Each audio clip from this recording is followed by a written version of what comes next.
Est-ce que tu arriverais ou aurais envie de faire une vidéo sur comment trouver ce que l'on veut faire dans notre vie? C'est une question que j'ai eue sur ma dernière vidéo il y a exactement 16 heures, donc je vais déjà y répondre. D'ailleurs, si vous avez des questions à me poser, posez-les en commentaire et je les traiterai peut-être dans les prochains jours, hein. Il me faut des idées de vidéos parce que c'est une vidéo par jour, donc n'hésitez pas à me les poser. Posez-moi les questions que vous voulez. Cette question, je la trouve assez intéressante parce qu'elle revient très souvent. La question du sens, la question de savoir quoi faire, la question de il y a beaucoup de gens perdus, en fait. Il y a de plus en plus de gens qui sont archi perdus, qui savent pas quoi faire, qui voient qu'on a fonctionné sur un modèle, la génération de nos parents, de nos grands-parents, ils ont fonctionné sur un modèle qui fonctionne de moins en moins. On leur vend du rêve sur les réseaux sociaux, on leur vend, des business, on leur vend je sais pas quoi et il y a de plus en plus de gens matrixés par trouver du sens, trouver quoi faire et qui se posent des questions légitimement, en fait. Et je pense que, c'est bien de commencer à remettre en cause, certaines choses et de commencer à se poser des questions pour évoluer en tant que société. Maintenant, pourquoi est-ce qu'on se pose cette question? Naturellement, pourquoi on se demande tous à un moment donné, sauf peut-être une petite poignée d'élus, pourquoi on se demande tous: «Qu'est-ce que je veux faire de ma vie?» Déjà, je pense que cette question, elle n'est pas naturelle. C'est-à-dire que à l'état de nature, l'être humain, il se demande pas: «Qu'est-ce que je veux faire de ma vie?» en fait. Mais il se trouve que on a créé une société, on a créé un fonctionnement de société dans lequel on doit s'intégrer et trouver quelque chose à faire de notre vie pour pas être, un poids mort, pour pas être une plaie, en fait et pour s'insérer pour des raisons, d'appartenance sociale, pour des raisons, bah, économiques, pour gagner notre vie, on doit trouver ce qu'on veut faire. Mais trouver ce qu'on veut faire, c'est pas si facile. On fait croire à des gens que s'ils ont pas trouvé ce qu'ils veulent faire à 18, 20 ans, 25 ans, c'est trop tard. Mais en fait, c'est déjà, je pense que c'est le travail d'une vie de trouver ce qu'on veut faire et même si on trouve pas ce qu'on veut faire, en fait, ce qu'on entend par quoi faire de sa vie, c'est vraiment un tunnel, un chemin qu'on va suivre jusqu'à notre mort. Je pense que c'est pas très grave de pas savoir ce qu'on veut faire de notre vie. Moi, personnellement, je peux avoir l'air de savoir ce que je veux faire de ma vie, mais je sais pas. J'ai juste différents arcs dans ma vie, en fait. J'ai différents arcs et je fais différentes choses. Le seul problème, c'est que depuis tout petit, moi, j'ai pas de souvenir où on me demande pas ça. Depuis que je suis en CP, CE1, on me demande ce que je veux faire de ma vie. Alors au début, c'est rigolo, c'est quand tu es petit, tu dois marquer sur une feuille que tu veux devenir footballeur, astronaute ou magicien. Moi, je voulais devenir magicien à un moment et après ça devient de plus en plus sérieux. Après, on te met de plus en plus une pression. Tu arrives au lycée, il y a une conseillère d'orientation qui te demande ce que tu veux faire, qui t'oriente et cetera. Mais encore une fois, il y a des cases prédéfinies et si tu sors de ces cases, tu te fais taper sur les doigts. Je me rappelle qu'en première ou terminale, on avait eu un rendez-vous avec une conseillère d'orientation et moi, à cette époque-là, je regardais déjà des vidéos YouTube sur l'investissement. Je regardais des vidéos sur l'investissement immobilier et je m'étais pris de passion pour ça et je m'étais dit: «C'est le bon plan pour devenir riche, je veux faire ça, je veux acheter des maisons, des apparts et les louer pour toucher des loyers» et je me rappelle que dans la tête de la conseillère d'orientation, ça avait fait erreur 404. Elle s'était dit en fait, elle avait une brochure, c'est simple, elle avait une brochure avec la liste des métiers, je ne sais pas si c'est encore comme ça de nos jours. À l'époque, c'était comme ça. Elle avait une brochure et il y avait pas ce que je décrivais sur la brochure. Mais vu qu'elle devait absolument me faire entrer dans une case, elle m'avait dit: «Bah, tu pourrais être agent immobilier». Ce qui n'a rien à voir. Être agent immobilier et faire de la location, ça n'a rien à voir, absolument rien. Mais elle était obligée de me faire rentrer dans cette case. Et petit à petit, si on remet pas en cause les choses, si on se met des œillères à chaque étape, de notre vie et à chaque fois que les gens nous disent: «Tu dois trouver, tu dois trouver, tu dois trouver», ben, on finit, encore une fois, comme ça, à ne plus rien voir autour et à ne plus rien remettre en question et on rentre dans un tunnel jusqu'à notre mort. Est-ce que c'est souhaitable? Je ne pense pas. Après, ça fonctionne en s à échelle plus large pour notre société, c'est un modèle qui fonctionne et j'ai l'impression que c'est pour ça qu'on le garde. C'est les gens ne doivent pas trop se demander, quoi. Les gens ne doivent pas trop se questionner. C'est OK s'ils se questionnent pas, c'est OK s'ils sont pas intentionnels, c'est OK s'ils rentrent directement dans une voie sans explorer. Parce que, au bout d'un moment, un être humain, dans cette société, encore une fois, il a besoin de commencer à travailler. Ça y est, il faut qu'il se mette en off, il faut qu'il mette le cerveau en off, il faut qu'il se dise: «Je veux faire ça» et qu'il commence. Sauf que ce système-là, il profite à une grosse minorité, une toute petite, pardon, minorité de personnes. Mais il y a une énorme majorité de gens qui sont en crise de sens et la preuve, on finit par poser des questions sous les vidéos de Lucas. Les gens se demandent: «Comment je trouve ce que je veux faire de ma vie?»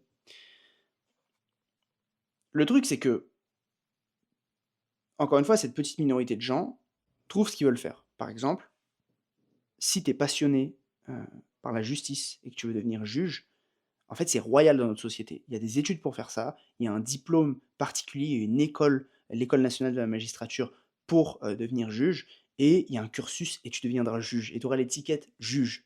Voilà, si tu veux devenir avocat, si tu veux devenir, boulanger, électricien, notaire, tous ces métiers-là et en plus de ça, si c'est des métiers passion à la base, tu es béni. Tu fais partie du petit pourcentage de gens bénis de cette société qui arrivent à rentrer dans les cases et qui, en plus, ont un métier salarié qui correspond à leurs envies. C'est génial. Mais ça, pour moi, c'est 5 à 10 des gens. C'est 5 à 10 des gens qui sont passionnés, qui ne subissent pas ce système, qui ne souffrent pas de ce système. Mais qu'est-ce qu'on fait des 90 à 95 restants des gens? Qu'est-ce qu'on fait? Qu'est-ce qu'on fait des gens qui savent pas ce qu'ils veulent faire de leur vie? Qu'est-ce qu'on fait des gens qui se questionnent, qui ont pas de passion, qui aiment toucher à beaucoup de choses, qui aiment explorer, mais qui n'ont toujours pas trouvé à 20, 25, 30 ans? On nous fait croire que c'est archi tard, mais c'est pas si tard en fait. C'est pas si tard d'explorer pendant tout ce temps. Mais la plupart des gens n'ont pas le choix. Ils doivent commencer à rentrer dans le monde du travail. Ils ne sont pas questionnés en amont et du coup, ils sont un peu piégés. Ils sont piégés parce qu'ils ont suivi des études. On leur a vendu qu'ils allaient, enfin trouver ce qu'ils allaient faire de leur vie, ce qu'ils allaient aimer faire de leur vie après leurs études. Ils peuvent plus se retourner. Ils sont cooked, comme on dit. Cooked. C'est un truc dont je me suis rendu compte pendant mes études, je faisais du droit et à la fin de ma licence, j'ai eu ma licence et je me suis dit: «Non, non, non, ça va pas le faire». Genre depuis le début là, on me dit chaque année que je vais enfin trouver ce que je veux faire, mais je trouvais toujours pas et je me dis: «Si ça continue, je vais avoir des je vais avoir un diplôme et je vais, avoir un taf et je vais avoir des responsabilités trop grosses sur mes épaules pour pouvoir faire machine arrière». Donc j'ai vite coupé court, j'ai eu ma licence et j'ai fait autre chose.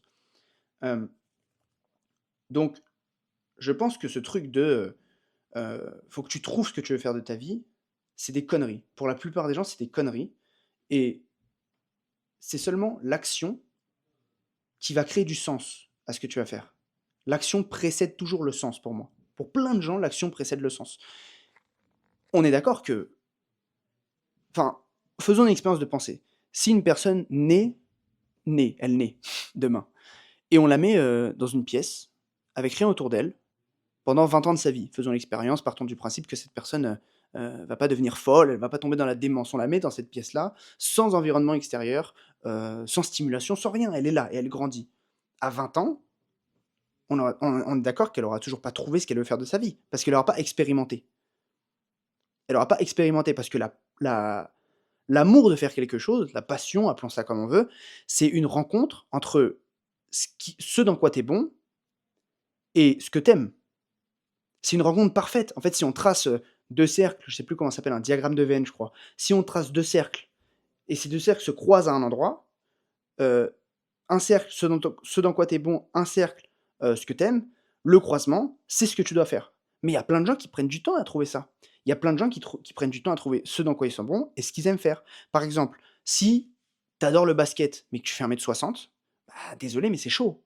C'est chaud. C'est pas ta zone de génie, c'est pas ta zone d'excellence. Tu pourras jamais devenir basketteur professionnel. Pareil, tu es excellent en maths, tu as des capacités naturelles en maths, mais ça te fait chier de devenir, ingénieur, bah, pareil, tu vas pas le faire. Mais c'est en trouvant le croisement que tu vas trouver ce que tu veux faire de ta vie. Et comment tu trouves ce croisement? En faisant des trucs, en faisant plein de trucs. Si tu passes ta vie à essayer des choses, tu vas trouver. Et plus tu essayes vite, moins tu es dans la paralysie, plus tu vas trouver vite. Et donc le mieux, c'est de faire des choses parce qu'encore une fois, l'action, elle précède le sens. D'abord tu agis, après tu trouves du sens. Souvent les gens ils disent, heu, ils vont voir par exemple, je sais pas, un grand cuisinier, ils vont dire, «Oui, ce mec-là, à 10 ans, il cuisinait déjà des super omelettes dans sa cuisine, c'était écrit». Non, non. Je pense qu'on a tous un biais rétrospectif et ce biais rétrospectif, il consiste à analyser, le passé à la lumière du présent et à essayer de chercher du sens, en disant: «C'était écrit nanani nanana». Non, je pense que c'est un piège. Je pense qu'en fait, on relie tous les points a posteriori. On se pose pas à son en fait, on trouve pas ce qu'on va faire de notre vie en se posant 15 minutes à son bureau ou 2 heures ou 3 heures ou même 3 mois en se disant: «Qu'est-ce que je vais faire de ma vie?» Donc là, je vais regarder par la fenêtre pendant je sais pas combien de temps et me demander: «Qu'est-ce que je vais faire de ma vie?» Ça ne fonctionne pas. Ça ne fonctionne pas. Il y a qu'en vous confrontant au réel, Il y a qu'en faisant des choses dans la vraie vie et en menant des vraies actions que vous allez trouver ce que vous voulez faire et ce que vous ne voulez pas faire. Pendant 20 ans de ma vie, j'ai cru que je voulais être, le plus riche possible. Ce n'est qu'en charbonnant comme un porc et en gagnant plus que la grande majorité de la population, surtout à mon âge, que je me suis rendu compte que, personnellement, j'avais une limite sur le jeu de l'argent et je voulais pas forcément exploser cette limite et que, cette limite atteinte, je préférais jouer à d'autres jeux. J'ai dû l'expérimenter ça et je suis tellement reconnaissant de l'avoir expérimenté parce que, à la fois, évidemment, j'ai eu une petite, remise en question parce que j'en ai déjà parlé dans plein de vidéos, beaucoup de mes valeurs s'étaient construites sur le fait de gagner des millions et des millions d'euros. Alors évidemment, je dis pas qu'aujourd'hui, j'ai envie de vivre avec rien et tout, c'est toujours important pour moi. Mais il y a beaucoup de valeurs qui se sont effondrées dans mon système de valeurs, mais elles ont été remplacées et surtout, je suis en paix avec certains trucs sur ce sujet. Mais j'ai expérimenté d'abord, j'ai vu de mes yeux, j'ai vu. J'en tire pas une conclusion générale. Je pense qu'il y a des gens, il y a des gens, c'est Naval Ravikant qui disait ça. Quand tu joues à des jeux, tu peux choisir de toujours aller plus loin dans un jeu, dans une verticale. Imagine, une jauge, où tu vas augmenter, de niveau dans ton jeu. Soit tu vas, le plus loin possible tout le temps, plus loin, plus loin, plus loin. Soit tu arrives à un niveau dans le jeu, tu te dis: «OK, mon niveau est bon» et tu changes de jeu. Tu gardes le niveau, effectivement, mais tu changes de jeu et tu vas de jeu en jeu. Moi, je suis plutôt le genre de mec, par exemple, sur l'argent, j'ai vu jusqu'où j'avais envie de maxer et je vais sur un autre jeu. Alors qu'il y a des mecs, entrepreneurs qui veulent faire, toujours, scaler des trucs et tout. Génial pour eux. Moi, je pense qu'à partir d'une certaine limite, ça impacte d'autres, points de ma vie que j'ai pas envie que ça impacte. Bref, parenthèse fermée, mais je pense que tu as compris. Il y a qu'en le faisant que j'ai compris. Il y a qu'en le faisant. J'en parlais dans ma vidéo, hier, avant-hier, je sais plus, sur la puissance de l'environnement. Il y a qu'en vivant, sur des îles en Thaïlande, au Vietnam, que je me suis rendu compte que vivre sur une île, même si c'était le rêve de plein de gens, les noix de coco à 2 €, les massages à 3 € et vivre au bord de la plage, moi, ça me fait chier au bout de quelques semaines. Mais ça, tu ne peux pas le savoir avant de le vivre. Parce qu'on te vend un truc, parce que machin. Donc, moi, ce qui a toujours réglé mes problèmes dans ma vie, c'est d'agir dans une direction, quelle qu'elle soit.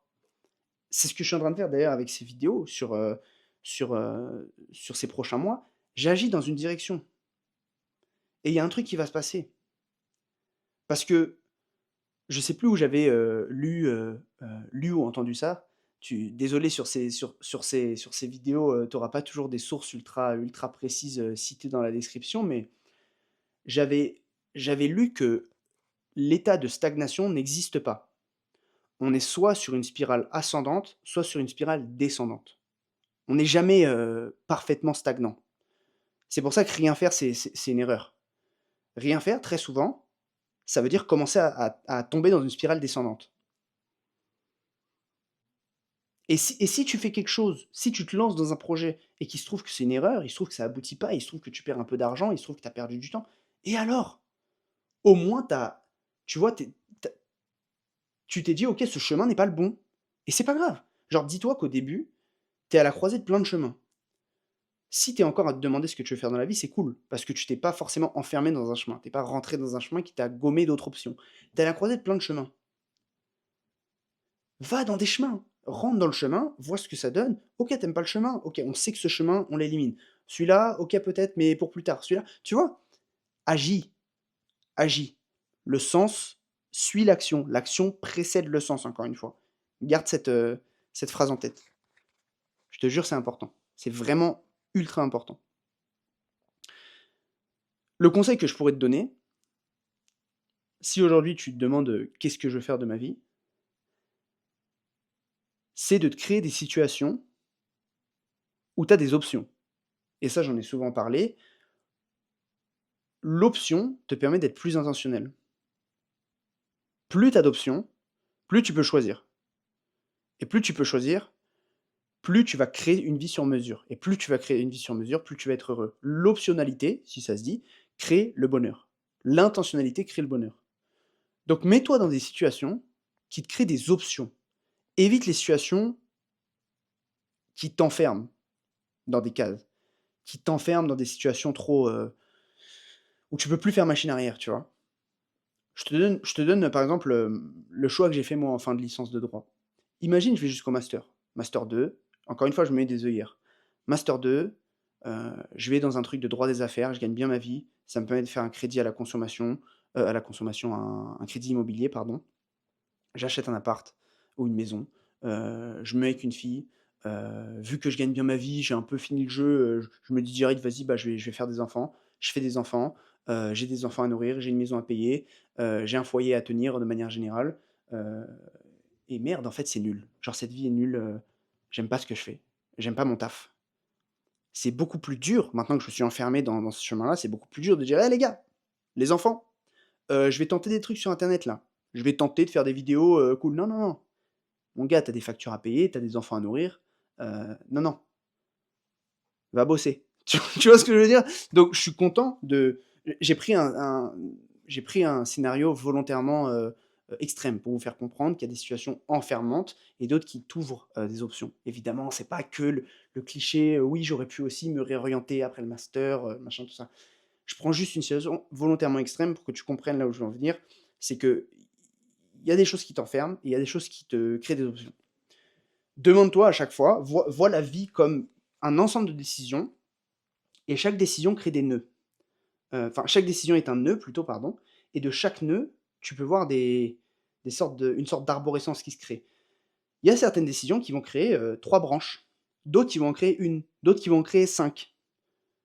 Privilégie les décisions qui créent plus de branches pour pouvoir changer de branche si besoin. Moi, la création de contenu, je sais que c'est un outil fabuleux pour moi parce que ça fait 5 ans que je crée du contenu et que, quelles que soient les choses que j'ai vendues et monétisées, c'est grâce à la création de contenu que j'ai pu en faire la promotion. Il y a eu des formations, il y a eu des services freelance, il y a eu des missions particulières avec des personnes, il y a eu aujourd'hui un accompagnement. Aujourd'hui, je mets tout ce que j'ai appris en 5 ans au service des personnes que j'accompagne. D'ailleurs, si ça t'intéresse, je te mets un lien en description si tu veux prendre un appel avec moi pour commencer à créer une audience et monétiser ton contenu. En 3 mois, on te permet de vivre de la création de contenu et de quitter tes études, ton taf, ce que tu as en cours, tu peux le quitter grâce à la création de contenu. C'est quand même pas mal. Lien en description, comme ça tu peux prendre un appel avec moi, c'est 1 heure et c'est totalement gratuit. Pour le moment, c'est juste pour voir tes blocages et ta situation. Et après, on verra ce qu'on peut faire par rapport à ça. Si jamais on est un bon fit et ça passe bien entre nous, bah, on se fera un petit accompagnement ensemble. Et c'est ce que je fais en ce moment, tu vois. Mais ça peut changer. Mais la compétence création de contenu, je sais très bien que c'est une compétence qui m'offre des options. C'est une compétence de haute valeur en 2025, bientôt 2026. C'est vraiment une compétence de haute valeur. Et pourquoi je me suis orienté naturellement vers ça?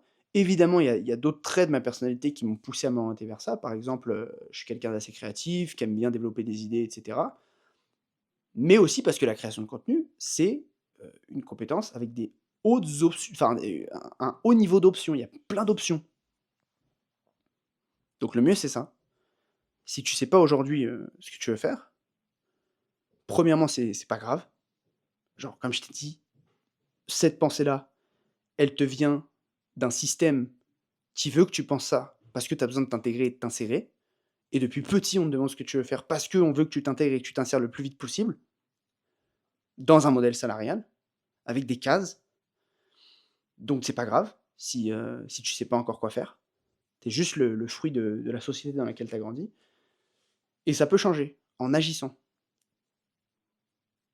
Fais des trucs, essaye des trucs, même si c'est nul, expérimente. Il y a rien de mieux qu'en fait qu'avoir essayé un truc et savoir que t'aimes ou t'aimes pas. Je trouve ça tellement satisfaisant, même quand j'aime pas un truc, quand je fais un truc et que j'aime pas, je trouve ça tellement satisfaisant au moins de l'avoir essayé pour, pour avoir gommé le doute de mon esprit et pour me connaître un peu mieux finalement, parce que c'est ça, essayer des trucs, c'est se connaître mieux, savoir comment on réagit dans une situation qu'on aime, dans une situation qu'on n'aime pas, découvrir, des choses qu'on n'aurait pas découvertes. C'est génial, j'en ai déjà parlé sur cette chaîne, je crois, mais j'ai commencé le vélo il y a 1 mois et demi, 2 mois. J'aurais jamais cru que j'aimerais autant le vélo, j'aime trop et pourtant a priori, je me serais peut-être dit: «Ouais, j'ai pas le physique pour, je suis assez musclé, j'ai pas un physique de coureur, à vélo». Hem, est-ce que j'aurai le temps de faire des sorties avec la salle, machin, tout ça? Mais j'aime trop ça et j'ai découvert que j'aimais ça et ça m'ouvre des options et des voies. Bon, je vais pas devenir le futur, champion du Tour de France, mais bon. Au moins faire des choses, ça me permet de pas être dans cette fameuse stagnation qui va me faire régresser sur le long terme. Même sur Insta, sur YouTube, en ce moment, je crée beaucoup pour savoir ce qui fonctionne pour moi, ce que j'aime faire et même si je floppe, c'est pas grave, je m'en fous, tu vois? Si je floppe, c'est pas grave. Au moins j'aurais essayé et c'est la chose la plus importante. J'ai pas de secret sur, sur comment trouver ce que tu veux faire dans ta vie, parce qu'il y en a pas. Passe à l'action, élimine ce que t'aimes pas, fonce sur ce que t'aimes